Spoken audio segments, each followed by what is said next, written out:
The European Parliament is the EU's only governing body directly chosen by voters. This past weekend, those voters pulled that body more to the right than it has ever been. Provisional results show Europe's centrist groups maintained their majority, but far-right parties made substantial gains, thanks in large part to Italy, Germany, and France. Right-wing groups performed so well in France that President Emmanuel Macron thought it necessary to call snap elections to reset his own parliament.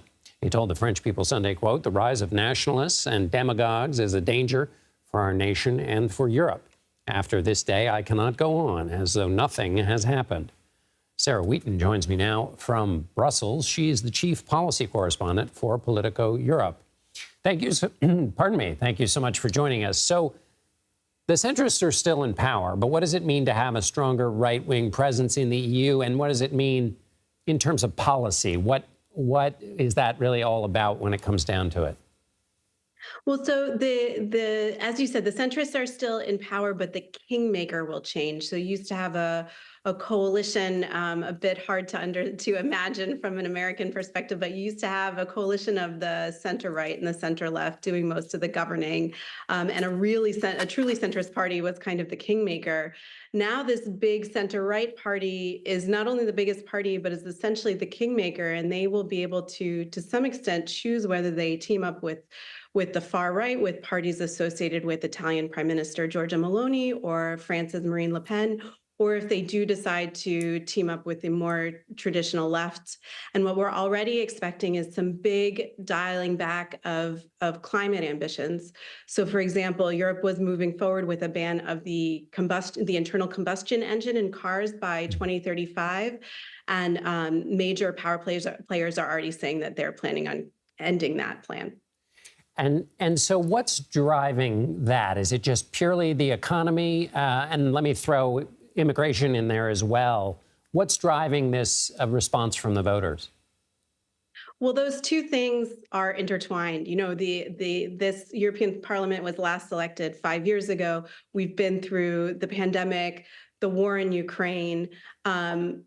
Those things have caused a lot of economic unrest here in Europe. And then on top of that, you have an ongoing migration crisis. And certain parties are able to kind of make a link saying, you know, look, your costs are increasing. At the same time, we're devoting resources to all these people coming in. There's a sense of instability. That's part of it. There is also, I think, just a general sense that, you know, whether it's because of a focus on green initiatives or because of a focus on Ukraine, certain parties have been able to make the argument that this is why prices are increasing. This is why kind of the regular people, especially maybe people outside of the cities, are being left behind. And Sarah, why has Emmanuel Macron decided to call for these snap elections in France?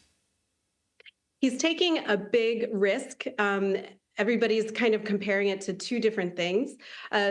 To step back, he was not on the ballot this weekend during this vote, but his allies lost pretty brutally to Marine Le Pen's party. Her far-right party got basically twice as many votes as Emmanuel Macron's governing party. And so he's sort of calling French voters bluff. He's saying, look, you really like these guys? You want them to help govern?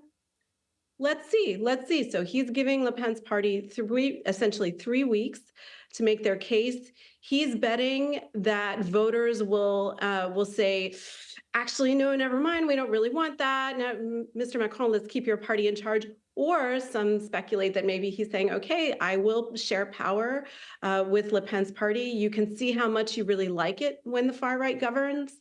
Others say, look, you could end up with a Brexit. You could end up with something that you can't really undo. And others also point to the U.S. They say, look, people thought that when they saw Donald Trump, a strong populist leader, actually take power and govern, that they wouldn't like it. But now, indeed, we see President Trump has a good chance to be reelected against President Biden. So as a final question, Sarah, what is Macron's argument going to be? Will it be, look at how truly dangerous they are, or will it be, you may have wanted to send me a message, you voters, but I can still deliver for you because I'm a competent person on issues X, Y, and Z? I think he might have a hard time making the latter argument. There's a lot of anger at him in France about efforts to change the retirement age, change the social security system.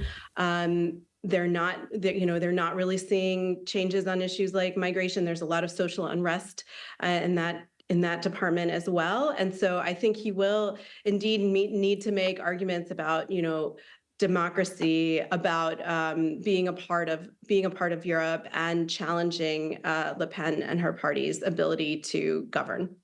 Sarah Wheaton with Politico Europe. Thank you so much, Sarah. Thanks, John.